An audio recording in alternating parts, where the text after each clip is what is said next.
बिस्मिल्लाहिर्रहमानिर्रहीम। अस्सलाम वालेकुम students, welcome back to my YouTube channel the maths academy. मैंने काफ़ी दिनों से लेक्चर अपलोड नहीं किए क्योंकि मेरे कुछ स्टूडेंट्स के एग्ज़ाम्स चल रहे थे, तो उसकी वजह से लेक्चर्स अपलोड ही नहीं हो पाए। तो आज से इंशाल्लाह डेली बेसिस पे आप लोगों के जो लेक्चर्स हैं वो अपलोड हो जाएंगे। और जो बच्चे भी मेरा लेक्चर्स देखते हैं, जिनको हेल्प होती है, वो मेरे चैनल को लाइक और सब्सक्राइब ज़रूर करना।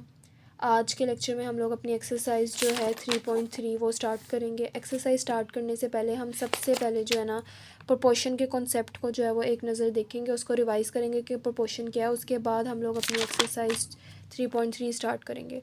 और जो ये आपकी एक्सरसाइज 3.3 है ना, ये शॉर्ट क्वेश्चंस के हिसाब से बहुत ज़्यादा इंपॉर्टेंट है। तो ये एक्सरसाइज आप लोगों ने गौर से समझनी है, इसमें आप लोगों को शॉर्ट जो है वो पेपर में आएंगे। तो चलो हम अब अपना लेक्चर स्टार्ट करते हैं। सबसे पहले हम लोग देखते हैं कि व्हाट इज़ प्रोपोर्शन। प्रोपोर्शन क्या है? प्रोपोर्शन को समझने से पहले ना एक दफ़ा हम लोग रेशो को देख लेते हैं कि रेशो क्या थी हमारे पास। किसी भी दो टर्म्स का, दो क्वांटिटीज़ का जब हम लोगों ने कंपैरिजन करना था तो उसको हम क्या कहते थे कि वो रेशो है। और वो जो दो टर्म्स होती थी आपके पास, वो क्या होनी चाहिए थी? सिमिलर टर्म्स होनी चाहिए थी। यानी कि जो दोनों क्वांटिटीज़ आप लोग ले रहे हो, वो दोनों क्वांटिटीज़ क्या होनी चाहिए? आपस में सेम होनी चाहिए। तो उन दो टर्म्स का जब आप कंपैरिजन करोगे तो उसको आप रेशो कहोगे। अब दो टर्म्स सिमिलर होने से क्या मतलब है? अब देखो, ये मेरे पास क्या है? पेन है। अब मैंने इसका कंपैरिजन करना है, तो मैं इस चीज़ का कंपैरिजन किसके साथ करूँगी? पेन के साथ ही करूँगी ना। ये देखो, ये मेरे पास दूसरा पेन आ गया, ठीक है। ये दोनों सिमिलर टर्म्स हैं। इन दो टर्म्स का जब मैं कंपैरिजन करूँगी तो वो क्या है? रेशो है। लेकिन अगर आप इस मार्कर को हटाकर इसकी जगह मैं यहाँ पे क्या कर देती हूँ? कैलकुलेटर रख देती हूँ, तो ये दोनों टर्म्स अब सिमिलर तो नहीं है, ये तो दोनों टर्म्स क्या हो गई हैं? चेंज हो गई हैं। तो इन दोनों का अब आप कंपैरिजन नहीं कर सकते। तो रेशो क्या होती है आपके पास कि कोई सी भी दो क्वांटिटीज़ का, दो चीज़ों का आपने क्या करना है? कंपैरिजन करना है, और वो दोनों चीज़ें क्या होनी चाहिए? आपस में सिमिलर होनी चाहिए। तो ऐसी टर्म को आप कहोगे कि वो आपके पास क्या है? रेशो है। और आपके पास रेशो हमेशा दो टर्म्स पर होती है, और जो प्रोपोर्शन होती है वो आपके पास कितने टर्म्स पर होती है? चार क्वांटिटीज़ पर होती है। कितनी क्वांटिटीज़ पर होती है? चार क्वांटिटीज़ पर। यानी कि दो रेशोज़ के कंपैरिजन को आप क्या कहोगे कि वो क्या है? प्रोपोर्शन है। अब हमने क्या देखना है कि प्रोपोर्शन क्या होती है। प्रोपोर्शन जो है वो कितनी क्वांटिटीज़ पर होती है? आपके पास चार क्वांटिटीज़ पर होती है, ठीक है। यानी कि दो टर्म्स रेशो जो आपके पास हैं, दो क्वांटिटीज़ रेशो जब आप कंपैरिजन करोगे तो वो आपके पास क्या होगी? प्रोपोर्शन होगी। अब प्रोपोर्शन को समझाने के लिए मैं आपको एक एग्जांपल ले लेते हैं, ठीक है।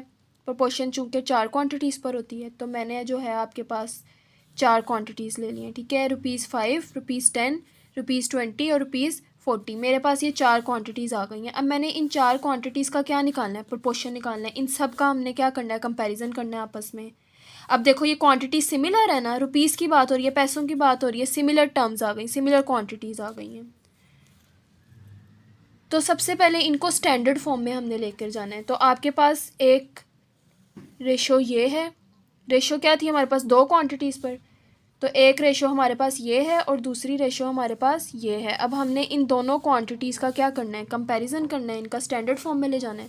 तो सबसे पहले हम इसका क्या करते हैं? ₹5 रेशो निकालते हैं हम ₹10, ठीक है। इसी तरह ₹20 रेशो निकालते हैं ₹40। ये अभी मैं आपको रेशो निकालना बता रही हूँ, ठीक है। रेशो के कॉन्सेप्ट को समझा रही हूँ। अब आप देखो, 5 और 10 का आपने क्या निकालना है? रेशो निकालना है। तो 5 और 10 किस टेबल पे जाता है? 5 के टेबल पे जाता है। तो जब आप इसका करोगे तो क्या आ जाएगा स्टैंडर्ड फॉर्म में? 1:2, ठीक है, यही आएगा। उसके बाद ये है ₹20 रेशो ₹40। तो 10 के टेबल पे जाएंगे आपके पास, तो 2:4, ठीक है। फिर 2:4 आगे किस पे जाएंगे? 2 के टेबल पे जाएंगे, तो क्या आ गई आपके पास? 1:2। अब देखो, हमने जब इस क्वांटिटीज़ का और इस क्वांटिटीज़ की रेशो निकाली है तो आपके पास क्या आ गई? सिमिलर टर्म्स आ गई ना, 1:2, और यहाँ पे भी 1:2। तो ये था आपको बेसिकली समझाने का मकसद कि प्रोपोर्शन क्या होती है। प्रोपोर्शन आपके पास हमेशा चार क्वांटिटीज़ पर होगी, A, B, C और D। ये चार क्वांटिटीज़ हैं, फ़र्ज़ कर लो। इन चार क्वांटिटीज़ के दरमियान जो रिलेशन होगा ना, वो उसको आप प्रोपोर्शन कहोगे। तो अब मैंने देखो यहाँ पे 1:2 और 1:2, यानी कि ये चारों क्वांटिटीज़ आपस में क्या होनी चाहिए, इक्वल होनी चाहिए। जब ये चारों क्वांटिटीज़ आपस में इक्वल आ जाएंगी तो आप उसको कह दोगे कि क्या है, प्रोपोर्शन है। अब प्रोपोर्शन को लिखने का तरीका क्या होता है हमारे पास, A/B प्रोपोर्शन C/D। ये आपके पास प्रोपोर्शन लिखने का क्या है, स्टैंडर्ड फॉर्म है, उसका तरीका है। इससे क्या मुराद होता है कि A/B की पहली रेशो और C/D दूसरी रेशो, ये आपस में क्या है, इक्वल हैं।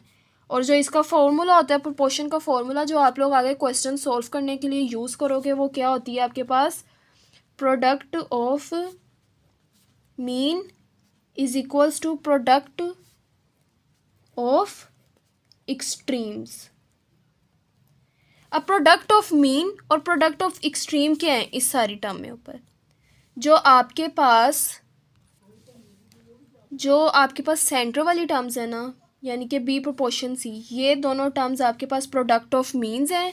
और जो A/D है ये आपके पास प्रोडक्ट ऑफ एक्सट्रीम्स हैं। तो प्रोडक्ट ऑफ मीन की जगह क्या आ जाएगा, B×C, और इसी तरह प्रोडक्ट ऑफ एक्सट्रीम की जगह क्या आ जाएगा, A×D। ये आपकी जो है ना लिखने का मेथड है, ये इसकी फॉर्म है प्रोपोर्शन की। तो ये आज का हमारा टॉपिक था, व्हाट इज़ प्रोपोर्शन।